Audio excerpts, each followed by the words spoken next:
John Ken, we're now reaching again a period of time where the budget for the Thurrock Council looms heavily. How heavily is the budget concerns this year? The budget situation, Michael, frankly gets more difficult year on year. If you remember, we've saved something like £60 million since 2010. Almost entirely as a result of government cuts in the funding that Thurrock Council receives to provide services. We know the government is going to cut our funding by another £25 million over the next 3 years. Once you allow for inflation and you look for service pressures in those areas like looking after older people as the population ages and looking after vulnerable children, we believe that that means that we have to save somewhere in the region of £38 million over the next 3 years. And it really does get no easier at all. You can always find some fat in an organisation, you can always find efficiencies, and we'll continue to do that and to make efficiencies. But I think we're now getting to the stage where services are going to begin to suffer, and the front line is going to begin to suffer. One of the things I found really quite alarming was listening to the Prime Minister earlier this week saying that he can see no quick end to austerity, and that even after the next 3 years we'll be looking at a further round of cuts to local government and other departments. Yes, I found it interesting you said that, because it seemed like out of nowhere David Cameron made this speech about, there may be trouble ahead, and so that must, you must think who's going to take the brunt of that, and you probably think it's going to be yourselves here in Thurrock. Well, I think if you look at the evidence, the local government budgets have been cut by something like 37%.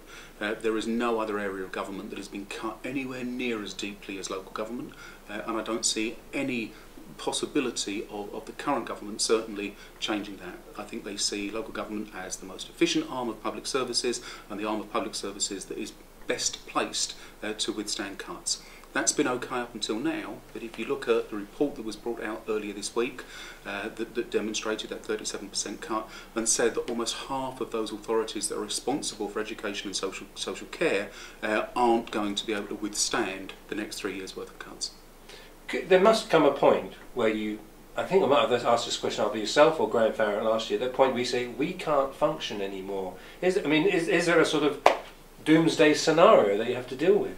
Well, I think there is that doomsday scenario for some authorities. I don't think Thurrock is one of those authorities. We have been very, very prudent over the last 4 years. We have turned around the way that we deal with budgets and we deal with finances. If you remember 4 years ago, last year of the Conservative administration in Thurrock overspent the budget by £4 million at the end of the year, having already taken £2 million out of the council's reserves in year. Left us with £2 million reserves, overspending at a rate of £6 million in a year. You could not continue like that. So we've had to do 3 things actually. One, we've had to rebuild reserves, which we've rebuilt to around £8 million, which is just about the minimum requirement, I think. The second thing we've done is we've totally professionalised, revolutionised the way that we deal with accounts. So we have now balanced the books every year of this administration. And the third is we have found savings, 60 million up to now, without decimating services. So I think we are well placed, better placed than most actually, to withstand what's coming. But I think there are going to be some smaller local authorities that really aren't able to withstand and do end up throwing the towel in. At your last cabinet meeting there was one item right at the end, and again, if I put it as a headline I was going to put something like, if it wasn't for that pesky Serco contract. Does that contract still, clearly you had an item on it on your agenda, it still must be something that pains you, and just sound, what are you doing about that?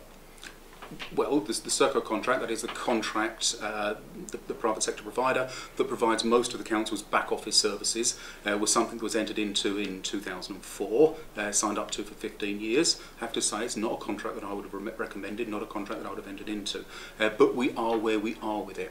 We're currently negotiating with Serco to get a better deal, and I'm confident actually that we will get a better deal than we currently get. We spend something like £18 million a year with Serco, and there are simple things in there that you'd never have signed up to, like inflationary increases year on year.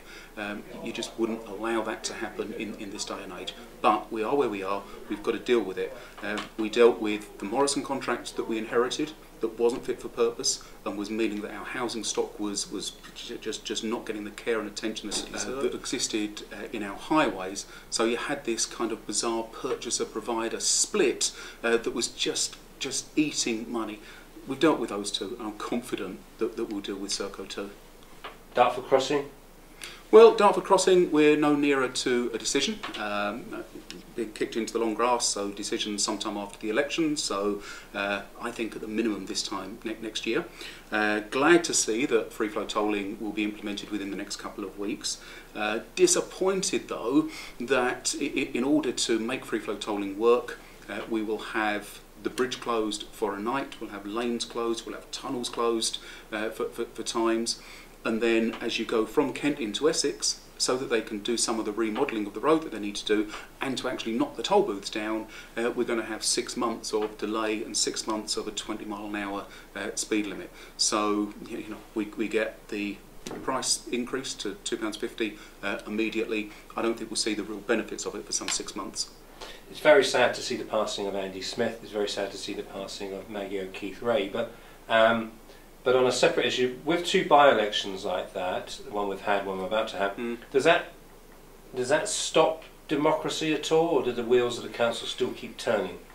The wheels of the council keep turning, of course they do. What it does is it slows down the decision-making process, so we can't hold council meetings during the purdah. We held the cabinet meeting that was scheduled and the agenda had been published for that meeting. We held that. There was an argument to say that actually we shouldn't have done that, but by and large you can't use the machinery of council during an election time. Doesn't mean work isn't going on behind the scenes. What it does mean is members can't come together and make those decisions that they want to. And you mentioned that about work going on behind the scenes. The voluntary sector, Transvaal seemed a little bit happier. Where are we with things like CVS and other parts of the voluntary sector? Well, we're working very, very closely with our partners in the voluntary sector, as you would imagine. I think we had a bit of a public falling out in the summer, but I think we've kind of kissed and made up, and we're working together now to deliver both the savings that we need to deliver as a local authority, and the CVS kind of appreciate that we have to deliver in a way that allows them to move forward and to flourish. We need to save something like £1.3 million from across the piece on those voluntary services. I think we've agreed to almost £1 million of it now, and I'm sure that we'll find the remaining savings that we need to see in a way that suits us both. By Facebook sites, the one that's come up is Chafford 100 parking, and there are people, whether it's accurate or not, I don't know, but people putting pictures of double parking, of traffic wardens, of cars, ensign buses, our tweet, we can't get down this street today. Yep. So that looks like a really great place to put a second senior school, doesn't it? Well, you're alluding to the free school. I think the planning application is in for a free school very close to that, and the planners will have to look to see whether they can recommend approval on that site, bearing in mind those very, very real transport difficulties, parking difficulties that already exist there. It is an interesting by-election coming up in Averley. With Tim Akers standing, some people might say we could see a UKIP being the party of opposition in Thurrock very soon. Yeah, I think it is an interesting by-election. It's certainly interesting for the Labour Party. I don't think we've actually won a seat in Averley since the 1990s, so it isn't any longer fertile territory for us. But we've got a really good candidate there in John O'Regan. We're working it, relatively hard, and I'll just be fascinated to see what the result is when the votes are counted. Why don't you think you win? It's almost the fact that you've not won Averley in a long time. That Averley is slowly becoming, a UKIP ward. Does that say something almost? Averley is almost like a metaphor for where maybe Labour has lost connection with the working man, and maybe UKIP have come in at that and taken that gap in the market. I think perhaps there is something in that. I think that a lot of people do believe that the Labour Party stopped listening, stopped representing them. And what we're working really, really hard to do is to make those connections again, to let people know that we are listening, we do hear what they say, and fundamentally we are on their side. We focused on some of the challenges, focused on the good points. Do you, we're going into December now, but into 2015. Are you positive about how the Labour-run Thurrock Council is operating? Yeah, absolutely I am. And if you just look at some of the things that we've achieved over the last few years, we've cut the cost of senior management in Thurrock by £800,000 a year. I think that's something that we should be applauded for.